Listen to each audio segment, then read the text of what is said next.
What is a dinar? This is in the Quran. A dinar is a gold coin of a specific weight and a specific carat of gold, quantum of gold. If you were to entrust him with a dinar, breads are going out for a couple of months, can you keep this for me? When you come back and you want it back, لا يؤديه إليك. He ain't giving you back at all. إلا ما دمت عليه قائمة. The only way you could get it back is if you stand there pounding and pounding and pounding to get it back. Why the double standards? You give back that man his kintar, 1,200 dinars. You wouldn't give me back my one? Why the double standards? ذَلِكَ بِأَنَّهُمْ قَالُوا. Allah explains in the Quran. He says this is because they claim لَيْسَ عَلَيْنَا فِي الْأُمِّيِّينَ سَبِيلٌ. We have no moral obligation to these ummiyun, the Gentile people who are not Jews. We have no moral obligations to these people, ummiyun, who are not Jews, Gentiles. وَيَقُولُونَ عَلَى اللَّهِ الْكَذِبَ وَهُمْ يَعْلَمُونَ. But they tell a lie against Allah. And they know it's a lie. Where's the lie? This book,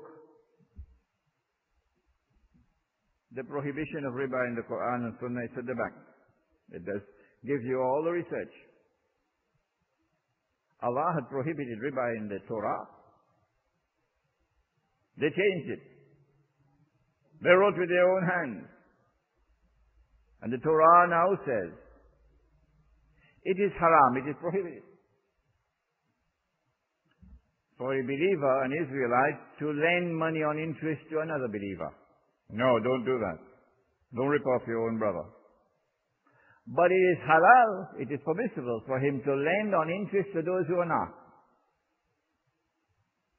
Those who are Gentile, you could lend on interest to them. That didn't come from Allah.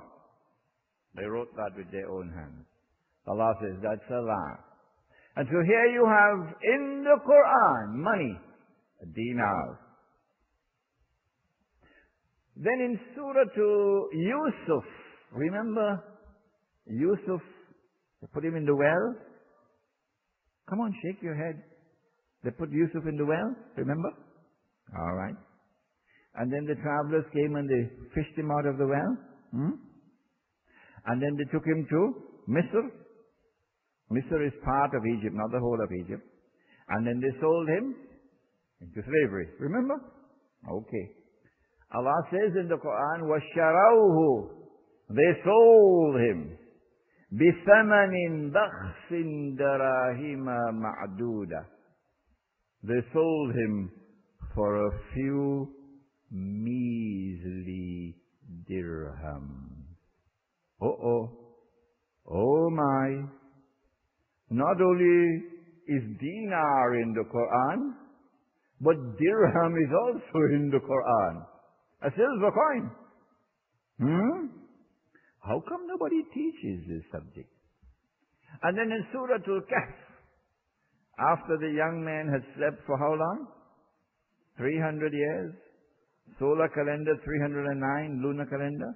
Then Allah woke them up. If you sleep for 300 years and you wake up, the first thing you feel is hungry. So they sent one young man to go buy some food. فَبَعَثُوا أَحَدَكُمْ بِوَرِكِكُمْ هَذِهِ إِلَى الْمَدِينَةِ فَلْيَنْظُرْ أَيُّهَا أَزْكَى طَعَامًا. So send one with these silver coins. Warik. Let him go buy some food. But let him search for that food which is not only halal, but the purest possible food. And so here you are. Money is in the Quran. It's precious metals. Money is in the hadith, the sunnah of the Prophet ﷺ. It is precious metals.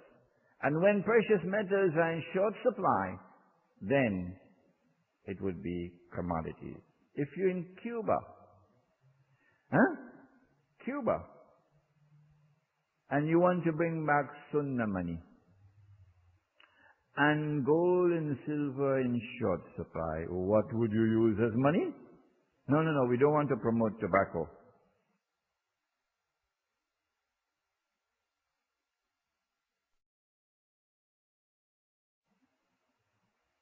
What would you use as money? Answer? Sugar. Sugar. Okay.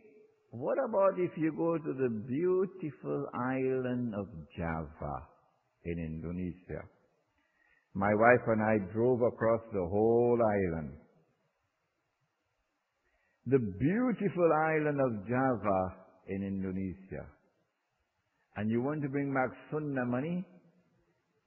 And there's a shortage of gold and silver, what would you use as money? Rice. Rice. Hundreds and hundreds of miles of lush green rice fields. Java is the rice basket of Southeast Asia. You would use rice. It's a basic commodity. It is in plentiful supply. It has a shelf life. Similar with coffee. If you want to bring back sunnah money in Trinidad, all right, you think about it. It won't ask you. This then is sunnah money. Remember my grandfather died?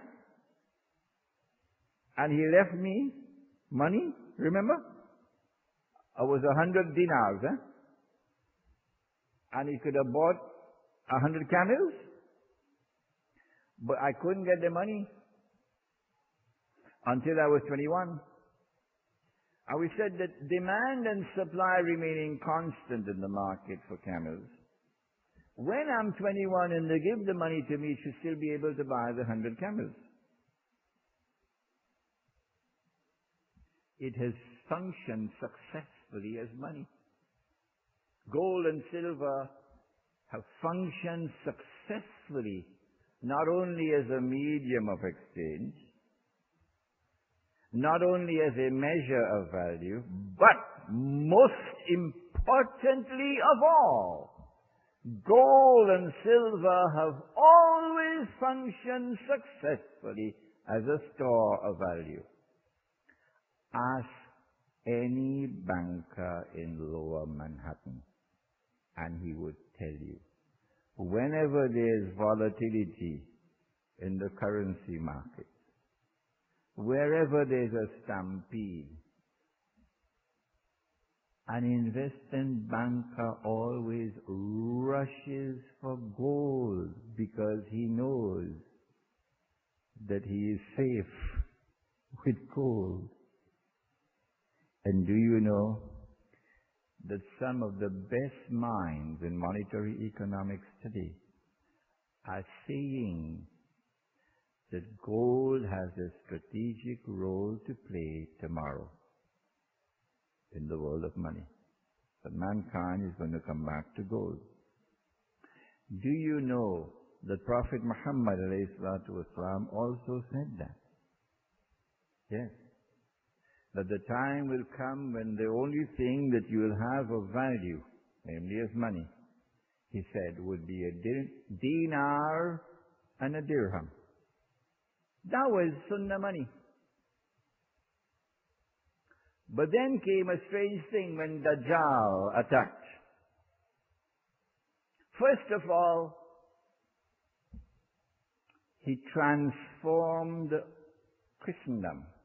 Euro-Christendom. Europe, which used to be a Christian civilization. Europe, which fought jihad. Jihad. Again and again to liberate the Holy Land. Crusades. What do you think the crusade was? It was a jihad. A holy war. to liberate the Holy Land.